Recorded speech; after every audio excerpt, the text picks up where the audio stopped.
Today, I'll be drawing characters from the co-op survival horror game, Repo, as humans. This game has exploded in popularity, and after playing it with my friends, I wondered, what would these guys look like humanized? So let's dive right in. First up, of course, we've got the Semibots, aka the players. These guys appear as little pill-shaped robots, with little stubby arms and legs, along with very goofy looking eyes. People have compared these to the Android mascot, and now I can't unsee it. Your goal as a Semibot is to explore the maps while collecting valuable items to satisfy the taxman, which is this weird thing. And if you don't, you die. Similar to Lethal Company. Whenever the player speaks, the Semibot's mouth moves kind of like the Canadians from South Park, with their upper head detaching from the bottom part. And when hearing other players speak, their eyes move around in response. They can also compress into tinier versions of themselves, which is essential for hiding from monsters and fitting into tight spaces. When killed by a monster, or your own friend, the Semibot explodes into several pieces, only leaving the head with the eyes now being pitch black and no longer so cute and goofy. Not gonna lie, this actually looks really disturbing. But we can assume these dudes are basically immortal, considering they come back to life as long as you keep their head and put it in the extraction point. It also seems these guys are much more advanced than a normal robot, since they're able to lift stuff in the air with telekinesis and do crazy tricks. No one knows much else about these robots, but I have a theory that it's possible human souls were trapped inside the Semibots. It makes sense since they're so expressive. I know they're just considered the player models, but I love the Semibots. They're just cool, goofy dudes who love to yap. The player can be any color, so for this one, I'm choosing red. As a human, I imagine the Semibots to have these round goggles that really magnify their eyes to look big, similar to a minion. And since they're always exploring weird abandoned areas to collect stuff, they'd most likely wear a safety suit in case of a hazard, so they're also wearing a hazmat type suit. I think this dude turned out adorable. Here is the human Semibot.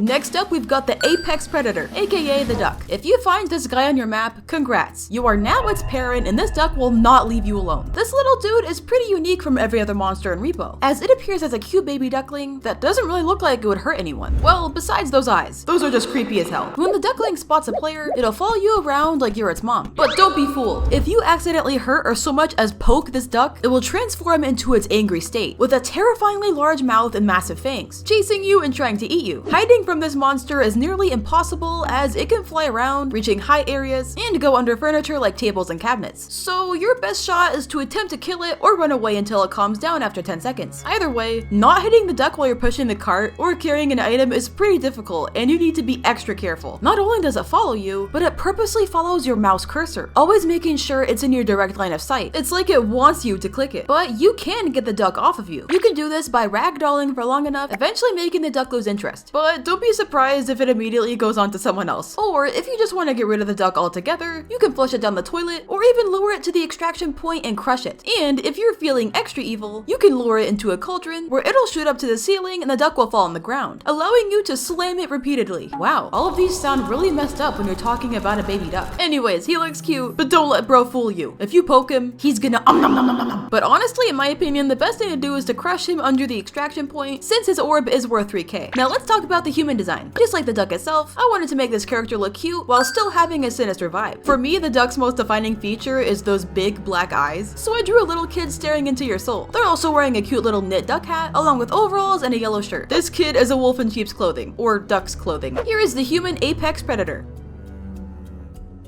Third on this list is the Robe. The Robe is a level 3 monster, appearing as a tall figure within a black robe and giant skeleton hands. It wears a white mask with 2 circle cutouts for eyes. Despite not really having eyes, this monster will roam around the map very quietly, but occasionally cries loudly out of nowhere. So you'll know the Robe is on your map if you hear a baby screaming. You'll also know if you're spotted by this creature if your screen begins to darken around the edges. Once it spots the player, the Robe will chase you. And if you're unlucky enough to get caught, it unhinges its jaw and screams loudly to attack you, dealing 100 damage. This means if you didn't get any health upgrades before and only have 100 health, you'll be killed instantly, making the Robe one of the most dangerous monsters in the game. One crucial thing to avoid is looking directly at the Robe's mask, as doing so makes it very angry and much faster than normal. And it can even reach you when you hide if it doesn't lose sight of you, allowing it to also attack you under objects. I also find it really funny that when it crouches down, its entire body compresses into a little blob. Luckily, its normal chase speed is slower than the player's walking walking speed, so getting away from it isn't too difficult. Just don't look directly into the mask or else it'll dash towards you much quicker. I really love the character design, and I think most of the community can agree it's more cute than scary, especially considering it cries like a baby, and it even hides its face and cries when it gets hurt. Just a goofy, spooky fella. I'm sure I'm not the only person who thought of No Face from Spirited Away when I saw him. For this human design, I wanted him to look a little spooky but also charming. I drew him as a tall guy in a dark cloak, and his mask reminded me of a skeleton, just like how he has skeleton hands. So he's wearing a half skull mask. I imagine maybe he would wear the mask because he's a little shy, but the other half broke off and that's why he's so upset. I really like how this one turned out, and honestly it's gotta be one of my favorites. Here is the human Robe.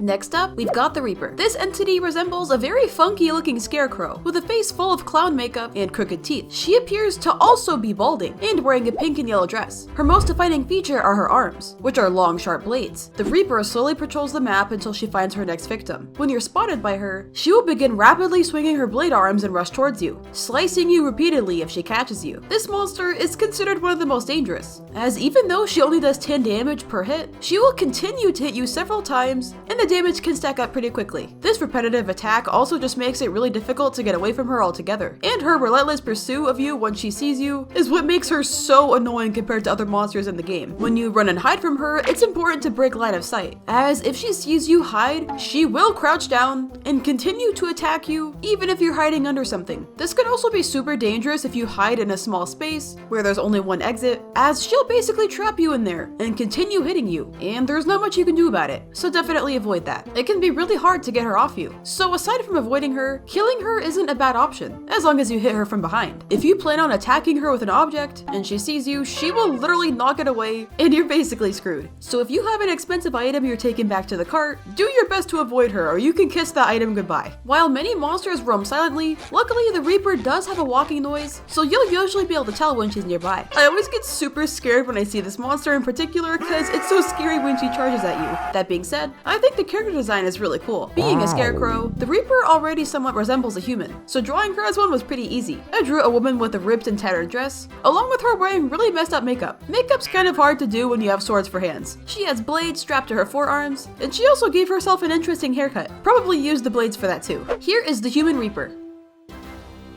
Last but not least is the Taxman. He's not a monster, but he definitely looks like one. Now, a lot of us have the same questions surrounding this character. Who exactly is the Taxman? Sure, we know he's a very sinister looking emoji amalgamation, and he appears on the screen when we do our taxes, and a few other areas as well. When you put too little money in the extraction point, disappointed or sad emojis appear, but the more money you put, the happier the Taxman gets, until eventually he's ecstatic, if you can even call it that. If you meet your quota, you can continue on. However, if you don't make enough money, everyone is forced to fight to the death until one last Semibot is standing. The most likely theory is that he's the employer of the Semibots and clearly has a lot of control over them, sending them to make him money, as he is the face of Repo, which literally stands for retrieve, extract, and profit. The Taxman likes money, and probably enjoys watching the Semibots suffer too. The developers themselves stated that the Taxman is potentially evil AI, which also leads me to believe the game itself takes place in an era where AI technology has taken over, which could be in the far future. And, as us humans literally play as these robots in the game, I can't help but think, but lore-wise, the Semibots actually do have human souls within them, and could have just been trapped inside these robot bodies by the Taxman, or maybe even something more powerful. At this point in time, considering AI had advanced this much, it's very possible science had gone too far, hence to why we encounter these monsters. Most of humanity is probably extinct in Repo, if not all, and the closest thing we may have to humans is the Semibots. But that's what I think anyway. Let me know what you think in the comments. There was a lot of controversy surrounding the Taxman upon the game's release, with many people saying they thought he looked dumb, and him being the cover of Repo made them avoid the game. And hey, the Taxman does look goofy, but also sinister, and I think that's the exact energy they want you to feel when playing Repo. It's a goofy and scary game, but they did listen to the feedback, and Taxman is no longer the cover on Steam, but he is still very much in the game, and we learned in an update video that there is a lot of lore behind Taxman, and he is very important to the story, so I'm very excited for us to learn more about him soon. Personally, I love the Taxman's design. I know a lot of people don't agree with me, but that's just how I feel. He's really cool, and I really wanted to draw this dude as a human. Obviously, his most defining feature is his face, cause he is a face, so I made sure he looks very happy. He has yellow hair and a nice fancy suit, cause he loves collecting taxes from you. Of course bro is gonna have a suit. I think he turned out very cool. Here is Human Taxman. Hey broskies, thanks so much for watching. I've been playing Repo with my friends a lot and I honestly love this game. If you want to potentially see a part 2 to this because there's more monsters, let me know in the comments. And also comment below who is your favorite Repo monster and why. Mine is either the apex predator or the robe. Okay, bye!